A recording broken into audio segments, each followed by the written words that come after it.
Let's talk about type 1 diabetes versus type 2 diabetes. Type 1 diabetes is caused by an autoimmune response. The cells are starved of glucose since there is no insulin.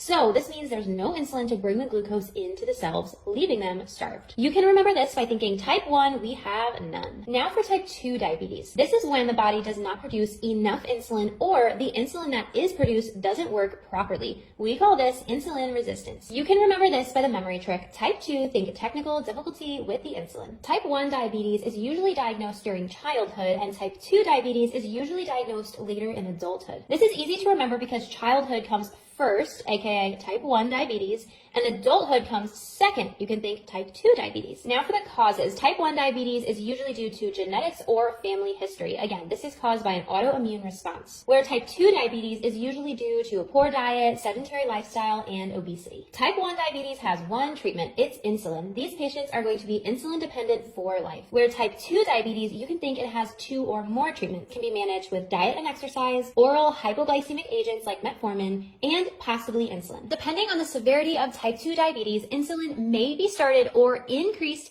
in times of stress, surgery, or sickness. You can find more information like this in the Complete Nursing School bundle. Happy studying, future nurses.